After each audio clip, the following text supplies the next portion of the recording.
Hello everyone, मेरा नाम गरिमा है और आज हम लोग बिज़नेस कम्युनिकेशन का चैप्टर 7 कंप्लीट करने वाले हैं। इसी पार्ट में ये चैप्टर कंप्लीट हो जाएगा। तो चलिए शुरू करते हैं।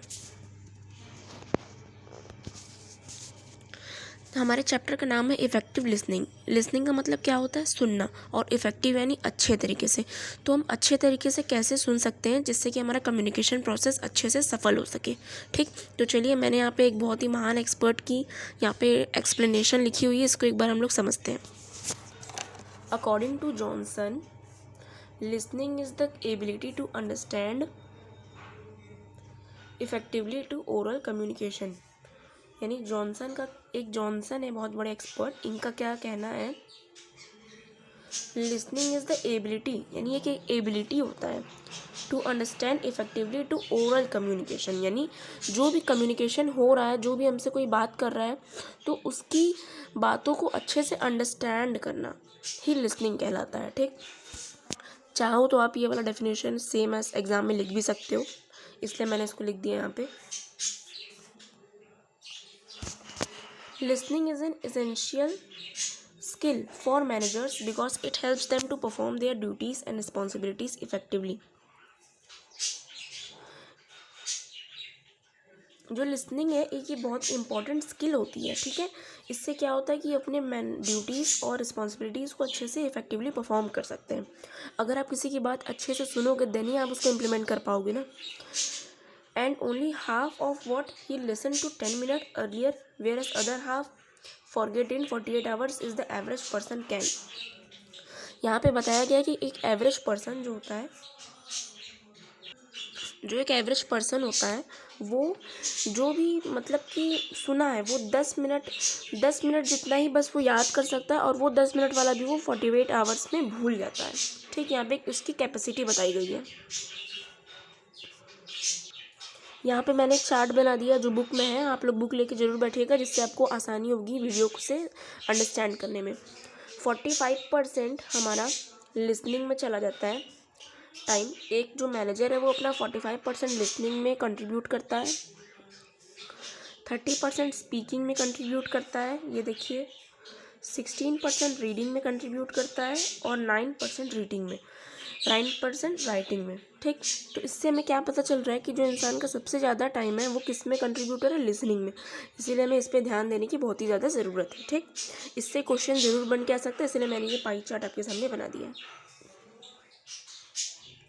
अब हम लोग बात कर लेते हैं लिसनिंग प्रोसेस की। इस पे लॉन्ग क्वेश्चन ज़रूर आता है, साथ ही साथ मैं इंपॉर्टेंट चीज़ें भी आपको वीडियो के दौरान बताती चल रही हूँ ताकि आपको कोई दिक्कत ना हो।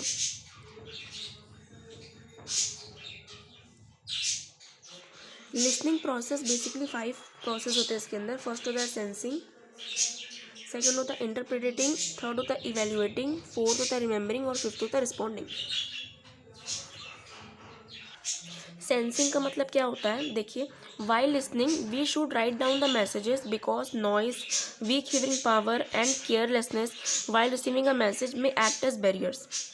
जब भी हम सुन रहे हैं किसी की बात तो हमें उसमें इंपॉर्टेंट चीज़ों को नोट कर लेना चाहिए, क्योंकि वहाँ पे बहुत ही बैकग्राउंड एलिमेंट्स होते हैं जो बैरियर का काम कर सकते हैं। तो इसमें कहता है सेंसिंग करना, जो सामने वाला कह रहा है उसको हमें एनालाइज करना है, एक्सप्लेन करना है, समझना है, इंपॉर्टेंट चीज़ें नोट डाउन कर लेनी है ताकि उसमें कुछ भी बैरियर क्रिएट ना हो, ताकि हम लोग कोई इंपॉर्टेंट एलिमेंट भूल ना जाए। ठीक, ये हो गया आपका सेंसिंग। नेक्स्ट देखते हैं,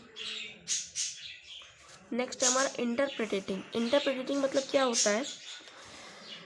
When the speaker is speaking in some other context, then it is necessary to analyze as what is the real meaning of the speaker's words।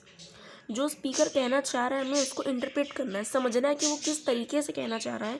For this we will have to pay attention to his non verbal activities. हमें non verbal activities पे भी उसके focus करना पड़ता है ताकि हम अच्छे से उसके लिसनिंग को समझ सकें कि वो हमसे क्या कह रहा है, और जब वो हमसे जो भी कहेगा हम उसको सुनेंगे तभी ना हम उसको इंटरप्रेट करके एनालाइज कर पाएंगे। थर्ड होता है इवैल्यूएटिंग। इवैल्यूएटिंग मतलब क्या होता है? इसमें हम लोग क्या करते हैं ना, जो नेसेसरी पार्ट होता है उसको हम लोग समझ लेते हैं और इननेसेसरी को इग्नोर कर देते हैं। नेसेसरी पार्ट समझ लेते हैं, अननेसेसरी इग्नोर कर देते हैं। रिमेंबरिंग बहुत इंपॉर्टेंट पार्ट है। रिमेंबरिंग का मतलब क्या होता है, याद करके रखना। हमने किसी की बात सुनी तो उसको हमें याद करके रखना बहुत ज़रूरी होता है, ताकि फ्यूचर रेफरेंस में हमें वो काम आए, तुम उसको याद रखा रहे, तुम उसको सुन सकें, समझ सकें। इन द सेंस रिस्पॉन्डिंग मतलब अब हम किसी की बात सुन रहे हैं तो जो हमसे कह रहा है वो भी तुमसे कुछ एक्सपेक्ट करता है कि हम उसको रिस्पॉन्ड करें इन रिटर्न, तो उसी को कहते हैं रिस्पॉन्डिंग। ठीक, तो ये लिसनिंग प्रोसेस यहाँ पे कंप्लीट हो जाता है। नेक्स्ट देखते हैं।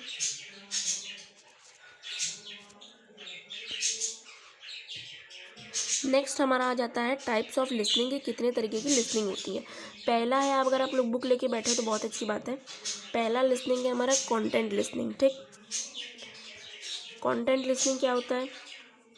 कंटेंट लिसनिंग का मतलब ये होता है कि जो भी हमसे सामने वाला कह रहा है उसको हम अपने माइंड में स्टोर करके रखें, कंटेन करके रखें। ठीक,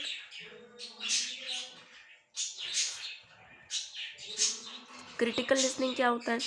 it means the capacity to evaluate the message. कोई सामने वाला हमसे कुछ कह रहा है तो उसको समझना, उसको इंटरप्रेट करना ही क्रिटिकल लिसनिंग होता है। ठीक,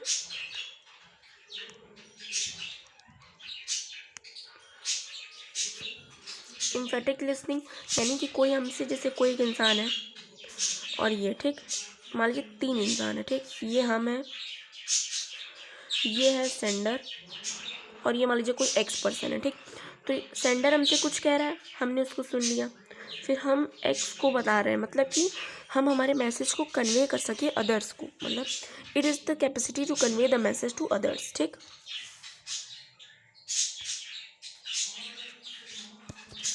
एक्टिव लिसनिंग बहुत ही इंपॉर्टेंट होता है, इसलिए मैंने इसको अलग से लिखा है।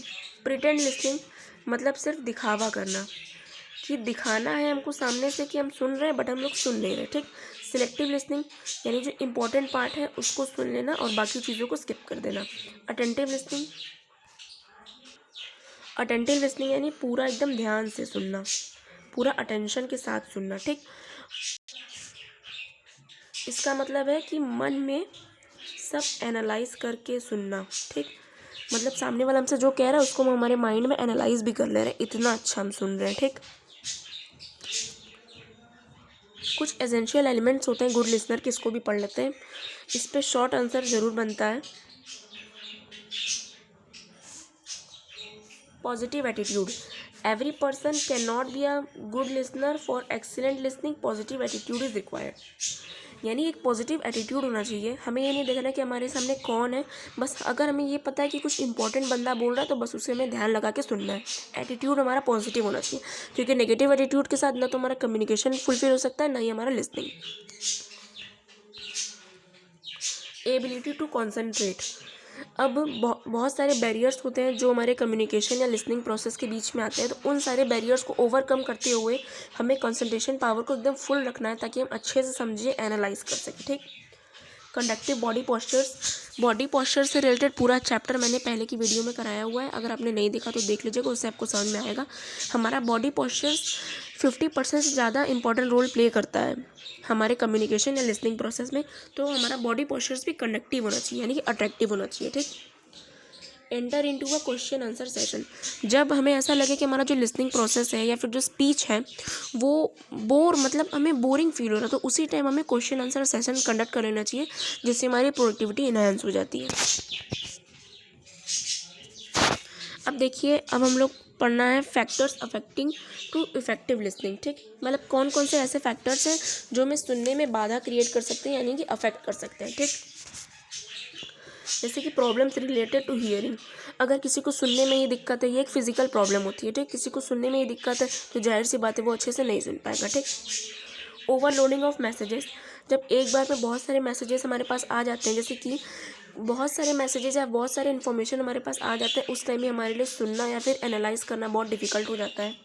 प्राउडनेस, कभी कभी ऐसा होता है कि हम लोग समझते हैं कि जैसे egoistic and self centered personality is a common barrier, I am always right and all others are wrong, ऐसा एटीट्यूड है, ये एक बैरियर क्रिएट कर देगा लिसनिंग में।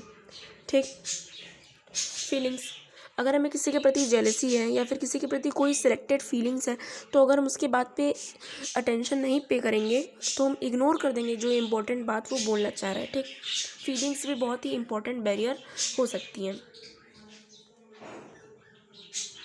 कल्चरल डाइवर्सिटी, इसको मैं आपको समझाती हूँ। ऐसा है कि हमारे इंडिया में बहुत सारे लैंग्वेज के लोग होते हैं, बहुत सारे डाइवर्सिटी के लोग होते हैं, ठीक। सबका लैंग्वेज, सबका टोन अलग होता है, तो कभी कभी उनकी टोन को हम लोग मिस इंटरप्रेट भी कर सकते हैं, जिसकी वजह से हमारे इफेक्टिव लिसनिंग में बैरियर क्रिएट हो सकता है, ठीक। लैक ऑफ ट्रेनिंग मतलब लिसनिंग जो है ना, ये एक बहुत इंपॉर्टेंट एक्टिविटी होता है, ठीक। इफेक्टिव कम्युनिकेशन के लिए बहुत ही इंपॉर्टेंट होता है, तो हमें थोड़ा सा ज़रूरत होता है कि हम इस लिसनिंग कैपेसिटी को और इन्हांस कर सकें। इसके लिए हमें ट्रेनिंग की ज़रूरत होती है, जो हमें प्रॉपर नहीं मिल पाती, इसलिए भी हमारी इफेक्टिव लिसनिंग में बैरियर क्रिएट हो जाता है, ठीक। रॉन्ग अजम्पशंस, कभी कभी हम कम्युनिकेटर की पूरी बात नहीं सुने बिना रॉन्ग अजम्पशंस बना लेते हैं, पहले से ही एनालाइज कर लेते हैं, और कभी कभी हम लोग ये एज्यूम कर लेते हैं कि सिर्फ कम्युनिकेटर की ये रिस्पॉन्सिबिलिटी है कि वो अपने कम्युनिकेशन को इफेक्टिव करे, बल्कि एक लिसनर का भी बहुत इंपॉर्टेंट रोल होता है कि वो सेंडर की बात को अच्छे से समझे, एनालाइज करे, ताकि यहाँ पे बोथ लिसनिंग प्रोसेस और कम्युनिकेशन प्रोसेस अच्छे से फुलफिल हो सके। अब यहाँ पे हम लोग टूल्स देख लेते हैं। Tools to make listening effective, यानी कि हम हमारी लिसनिंग को कैसे इफेक्टिव बना सकें। बहुत ही सिंपल पॉइंट्स हैं। स्टॉप टॉकिंग वाइल लिसनिंग, अगर हम किसी की बात सुन रहे हैं तो हमें उस टाइम बात नहीं करना है, प्रॉपर सुनना है, फिर हम कुछ सवाल कर सकते हैं, लेकिन किसी की बात सुन रहे हैं तो उस टाइम हमें लिसनिंग के दौरान टॉक नहीं करना। Avoid chit chat and disturbance, यानी कि एकदम शांति रखना है, कोई डिस्टर्बेंस नहीं होना चाहिए। गिव लिबर्टी टू स्पीकर, जो स्पीकर है उसको रिस्पेक्ट से बात करना है हमें, ठीक। Concentrate and maintain silence while listening, यही सेम पॉइंट है, यानी कि साइलेंस, शांति बना के रखनी है सुनने के दौरान, ताकि हम अच्छे से सुन सकें, हर एक इंपॉर्टेंट फैक्ट्स को हम अच्छे से एनालाइज कर सकें उस दौरान, ठीक। तो यहाँ पे हमारा ये चैप्टर कंप्लीट हो जाता है।